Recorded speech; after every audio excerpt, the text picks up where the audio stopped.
5వ తేదీ నుంచి కూడా ఏజీ హాస్పిటల్లో ట్రీట్మెంట్ పొందుతూ ఈ రోజు ఉదయం కొన్ని నిమిషాల ముందే 5:45 తుది శ్వాస విడిచారు జూబ్లీహిల్స్ ఎమ్మెల్యే మాగంటి గోపీనాథ్.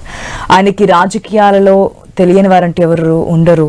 ప్రజల మన్ననలు పొందడంలో వరుసగా 3 సార్లు విజయం సాధించిన తర్వాతే మనకు అర్థమవుతుంది ఆయనకి ప్రజల్లో ఉన్నటువంటి మన్ననలు ఏంటో, ప్రజలతో ఆయన ఉన్నటువంటి అనుభవం ఎట్లాంటిది అనేది.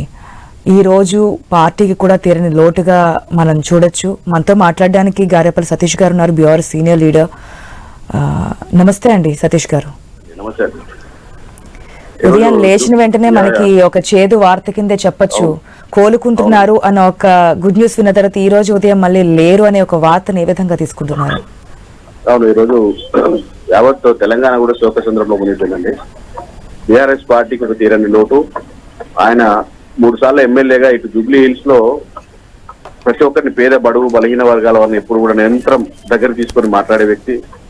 ముఖ్యంగా జూబ్లీ హిల్స్ లో చూసుకుంటే ఇటు కంప్లీట్ గా స్లమ్ గానీ ఇటు ధనిక వర్గాలకు సంబంధించిన ఇద్దరు ఎక్కువగా ఉండే సందర్భాలు చూస్తూ ఉంటాం.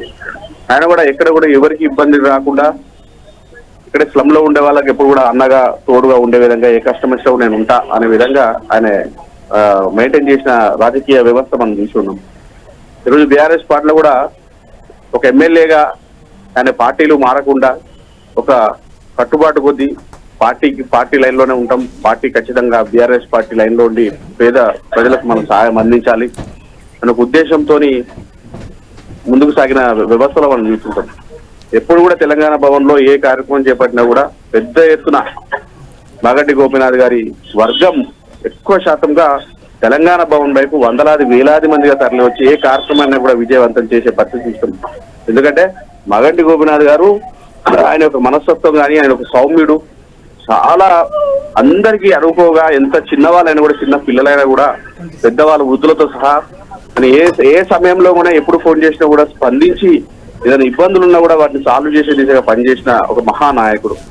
రోజు చూస్తే మనం 3 సార్లు ఎమ్మెల్యే గెలిచాడంటే తెలంగాణ రాష్ట్రంలో ఇప్పుడు ఈ రోజున రాజకీయాలలో 3 సార్లు ఎమ్మెల్యే గెలవడం అంటే నాటి జోక్ అండి. అలాంటిది 3 సార్లు ఎమ్మెల్యేగా గెలిచి ఈరోజు ప్రజల పక్షాన ఉండి పార్టీలు మారకుండా ఒక క్రమబద్ధంగా పార్టీకి అనుకోగా ఉంటూ రేపు రానున్న రోజుల్లో కూడా ఆయన గెలిచి మంత్రివర్గంలో కూడా వెళ్లే అవకాశాలను కూడా చర్చలు చేసే సందర్భాలు చూసాం. అని ఈ వయసులో ఆయన మనకు లేకుండా పోవడం ఈ రోజు వీరు పొద్దున్న లేవగానే చూస్తే చాలా బాధ అనిపించింది. మన గత వారం రోజుల నుంచి కూడా గత 2-3 రోజుల నుంచి కూడా వస్తున్న వార్తలు ఆయన కోలుకోవాలని చెప్పి నియోజకవర్గ ప్రజలు కానీ ఇటు తెలంగాణ ప్రజలు కానీ ఇటు వైపు చూస్తే బీఆర్ఎస్ పార్టీ శ్రేణులు అందరం కూడా మరి దేవుళ్ళకు మొక్కున్న సందర్భం. ప్రజలందరూ కూడా ఆవేదన చెందిన వ్యక్తం ఖచ్చితంగా మాగంటి గోపీనాథ్ గారు మళ్ళీ వస్తారు, మళ్ళా ప్రజాక్షేత్రంలో కొట్లాడతారు. ప్రజాక్షేత్రం ప్రజల కోసం పనిచేసే వ్యక్తి ఆయన ఖచ్చితంగా తిరిగి రావాలి, ఆయన మేలుకోవాలన్న ఉద్దేశంతో అందరూ కూడా పూజలు చేసే సందర్భాలు చూసాం నియోజకవర్గంలో. కానీ ఈ రోజు ఆయన మనలో లేరు, ఒక ఎమ్మెల్యేగా ఉండి మా ఎమ్మెల్యే లేడు అనే నియోజకవర్గ ప్రజలందరూ కూడా ఇలా చాలా బాధపడుతున్న సందర్భం. పార్టీ శ్రేణులు కూడా పార్టీలో హైదరాబాద్ లో ముఖ్యంగా మనం చూస్తూ ఉంటే బీఆర్ఎస్ పార్టీలో కూడా హైదరాబాద్ లో ఎక్కువ సీట్లు మనం సాధించిన బీఆర్ఎస్ పార్టీ సాధించిన దాంట్లో ముఖ్యంగా మరి ఈ కాన్స్టిట్యూన్సీ అయిన జూబ్లీ హిల్స్ లో కూడా మరి మాగంటి గోపీనాథ్ గారు బీఆర్ఎస్ పార్టీకి తన వంతు తన పాత్ర పోషించారు. అలాంటి పరిస్థితులు ఇలా హైదరాబాద్ సిటీలో అండగా ఉన్న మరి మాగంటి గోపీనాథ్ గారు పార్టీకి అండగా నిలిచారు. రాబో సమయంలో కూడా పార్టీకి అండదండగా ఉన్నారు. నియోజకవర్గ ప్రజలకు కానీ బీఆర్ఎస్ కేవలం నియోజకవర్గ ప్రజలకేమనే కాకుండా అక్కడున్న హైదరాబాద్ లో ఉన్న సిటీలో ఇక్కడ ఏ కార్యక్రమం జరిగినా ఏ సభలు జరిగినా మొన్న వరంగల్ సభలో కానీ ఇంకోటి కానీ వేలాది మందిగా తరలి వచ్చి మరి సభను విజయవంతం చేసిన పరిస్థితి కూడా మాగంటి గోపీనాథ్ గారు చూసినాం. ఈ రోజు ఆయన లేకపోవడం మాత్రం చాలా బాధాకరం అండి. ఏం మాట్లాడలేని పరిస్థితి. అందరూ కూడా ఖచ్చితంగా అక్కడికి వెళ్తున్న సందర్భాలు మనం చూస్తా ఉన్నాం. మరి వేచి చూడాలి. నిన్న కూడా కేటీఆర్ గారు వెళ్ళి పరామర్శి ఆయన బయట యూకే ట్రిప్ లో ఉన్నప్పటికీ కూడా ఒకటా క్యాన్సిల్ చేసుకొని మరి హైదరాబాద్ కు వచ్చి మరి ఆయన పరామర్శించిన సందర్భం మనం చూస్తా ఉన్నాం. ఏది ఏమైనా మాగంటి గోపీనాథ్ గారు మన మధ్య లేకపోవడం చాలా బాధాకరం అండి. థ్యాంక్ యూ సతీష్ గారు, మీ అనుభవాన్ని మాకు తెలియజేసినందుకు. మనం చూస్తున్నాం ఒక్క సతీష్ గారనే కాదు, బీఆర్ఎస్ పార్టీ అనే కాదు, అసలు రాజకీయాల్లోనే ఒక మంచి గుర్తింపు ఉన్నటువంటి వ్యక్తి ఎవరైనా ఉన్నారంటే మాగంటి గోపీనాథ్ అని చెప్పొచ్చు.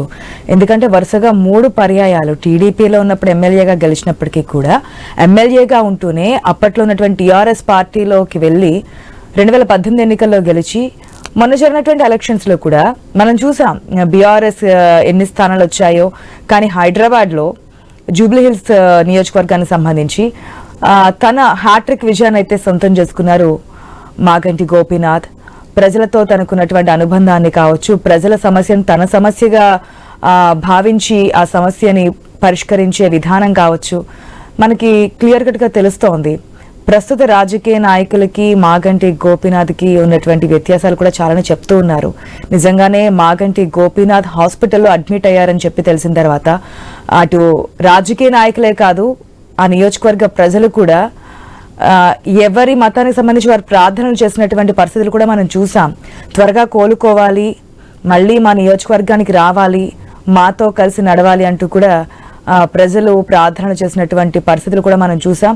డాక్టర్స్ కూడా ఒక సందర్భంలో చెప్పారు, నిన్న కూడా పొలిటికల్ లీడర్స్ వెళ్ళినప్పుడు ఆయన ఓకే యాక్టివ్ అవుతున్నారు, కోలుకుంటున్నారు అని చెప్పినటువంటి పరిస్థితులు కూడా చూసాం.